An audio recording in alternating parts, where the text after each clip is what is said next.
जय हिंद दोस्तों। चलिए दोस्तों बात करते हैं इस एक और क्वेश्चन के बारे में। इस क्वेश्चन में एग्जामिनर ने कहा है on a certain sum of money the difference between the compound interest for a year payable half yearly and the simple interest for a year is 56 if the rate of interest in both the cases is 16% then the sum।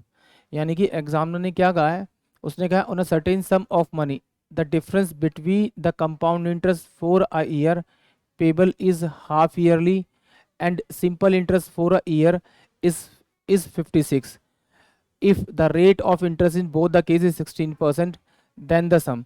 यानी examiner ने क्या कहा कि भाई उसके पास एक amount था, उस अमाउंट को सिंपल इंटरेस्ट पे देता है, एक ईयर के लिए देता है, 16% के रेट ऑफ इंटरेस्ट पे देता है, और जो उसी अमाउंट को कंपाउंड इंटरेस्ट पे देता है 1 ईयर के लिए, बट इंटरेस्ट जो कैलकुलेट करता है वो हाफ ईयरली करता है, और उन दोनों का जो डिफरेंस आता है वो 56 रुपीज़ आता है। तो एग्जामिनर पूछ रहा है कि वो अमाउंट क्या है, प्रिंसिपल अमाउंट क्या है। तो चलिए आइए इस क्वेश्चन को एक बार देखते हैं।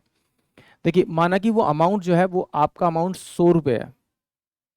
अगर 100 रुपये है तो इसका मैं अगर 100 का पहले सिंपल इंटरेस्ट निकालूंगा, 16 बाय में 100 फॉर 1 ईयर, तो यहाँ पर यहाँ पर जो आएगा सिंपल इंटरेस्ट वो 16 रुपये आएगा। ये तो मैंने निकाली सिंपल इंटरेस्ट, तो पी इंटू में आर बाय में 100 इंटू में टी। अब जरा बात करते हैं कंपाउंड इंटरेस्ट की।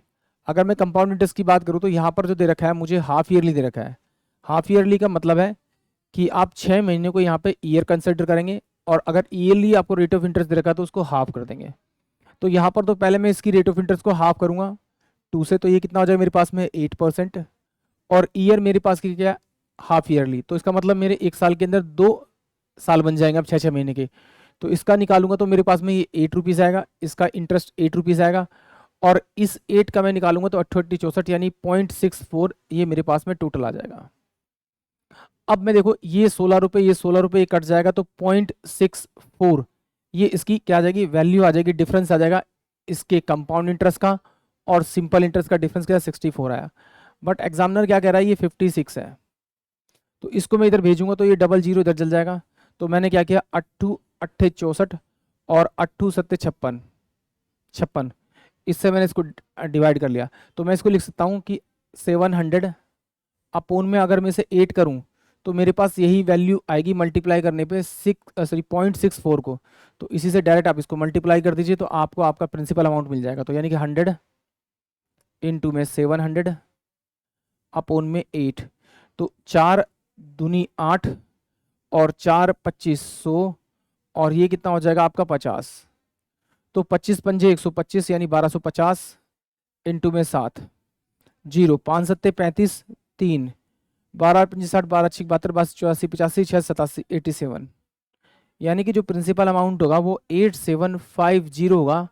8750 यानी कि ऑप्शन जो ए होगा वो इस क्वेश्चन के लिए करेक्ट होगा। एक बार फिर देखते हैं एग्जामिनर ने क्या कहा था इस क्वेश्चन में कि एक अमाउंट है, कोई अमाउंट है, माना कि वो अमाउंट 100 है, अगर उसका एक साल का सिंपल इंटरेस्ट निकालते हैं तो 60% के हिसाब से निकालेंगे तो 16 रुपीज़ सिंपल इंटरेस्ट आएगा, और अगर उसका एक साल का कंपाउंड इंटरेस्ट निकालते हैं, बट इंटरेस्ट जो है कैलकुलेटेड होना चाहिए हाफ ईयरली। हाफ ईयरली मतलब कि 6 मंथ को मैं एक ईयर मानूंगा, तो हाफ ईयरली में क्या हो जाएगा, ये एक ईयर हो जाएगा और ये दूसरा ईयर हो जाएगा। और जो रेट ऑफ इंटरेस्ट है ईयरली है तो उसे हाफ ईयरली करने के लिए उसे डिवाइड करेंगे, आधी करेंगे। तो पहले साल का जो सिंपल इंटरेस्ट और कंपाउंड इंटरेस्ट है वो बराबर होता है, तो यहाँ 8 रुपीज़ आया, यहाँ पर भी इसका 8 रुपीज़ आया। अब इस 8 रुपीज़ का फिर मैंने क्या निकाला, 8% निकाला, तो 0.64 आया।